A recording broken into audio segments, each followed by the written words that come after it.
क्या आप जानते हैं कि आपके पड़ोस में अगर कोई घर छोड़ के चला जाता है तो उसका घर सिर्फ जालों से नहीं भरा होता।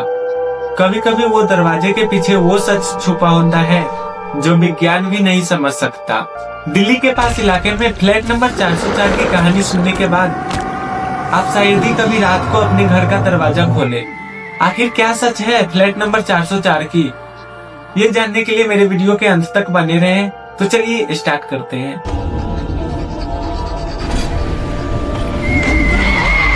रात के 2:30 बजे जैसे ही अंकित अपने घर के लिफ्ट से बाहर निकला तो एक अजीब सी बदबू उसका दम घोटने लगी। वो सड़ा हुआ बदबू, जैसे कि कोई बरसों से मांस सड़ रहा हो, और पुराने कपड़े की महक जैसे कोई उसे साफ ही नहीं करता हो। और वो महक फ्लैट नंबर 404 से आ रही थी। लेकिन ताज्जुब की बात तो ये है कि फ्लैट नंबर 404 हमेशा बंद ही रहता था, लेकिन उस दिन वो थोड़ा सा खुला हुआ था।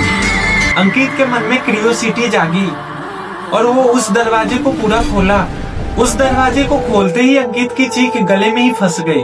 वो चीखना चाह रहा था लेकिन वो चीख नहीं पा रहा था, क्योंकि उसने कुछ ऐसा देखा कि फर्श पर बैठा एक बच्चा जिसकी पीठ अंकित की तरफ थी। लेकिन उसने जैसे ही मुड़कर देखा, अंकित का पूरा शरीर थरथराने लगा, क्योंकि उसका चेहरा पूरा सपाट था। कोई आंख नहीं, कोई नाक नहीं, सिर्फ एक काला छेद जिससे बहुत सारा खून बह रहा था। और उस बच्चे के पीछे निकलता हुआ वो लंबा काला साया जिसके हाथ फर्श को छू रहे थे। अंकित वहाँ से भागकर अपने फ्लैट की ओर गया और फ्लैट में पहुँचते से ही पुलिस को कॉल किया। पुलिस आई और तलाशी भी हुई, लेकिन वहाँ पे कोई नहीं मिला। लेकिन उस फ्लैट के फर्श पे मिली वो डायरी जिसने पूरा हकीकत को ही बदल दिया।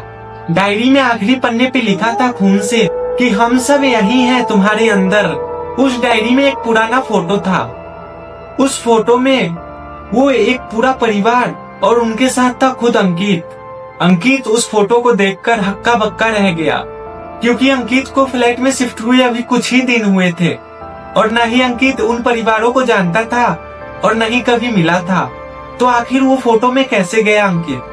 अंकित ने नीचे वाले एक पुराने फ्लैट के मालिक से पूछा तो उन्होंने बताया कि उस फ्लैट में एक हंसता खेलता परिवार रहता था। एक दिन कुछ गुंडे बदमाश उस फ्लैट में घुस गए और उस परिवार के पूरे सदस्य को मार दिया, और पुलिस से बचने के लिए उनके लाश को भी रातों रात लापता कर दिया।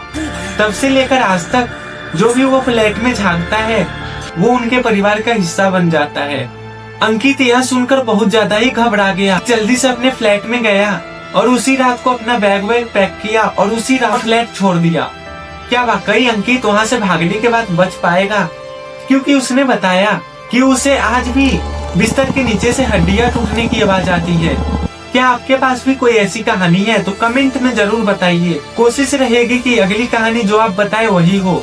तो इससे भी डरावनी कहानी सुनने के लिए मेरे चैनल को सब्सक्राइब करें और बेल आइकन को ऑल पे सेट करें। अगर आप ये वीडियो फेसबुक पे देख रहे हैं तो फेसबुक आईडी को फॉलो करें, और हाँ, लाइक कमेंट शेयर करना बिल्कुल भी ना भूले दोस्तों। तो चलिए इसी के साथ आप लोगों से विदा लेते हैं।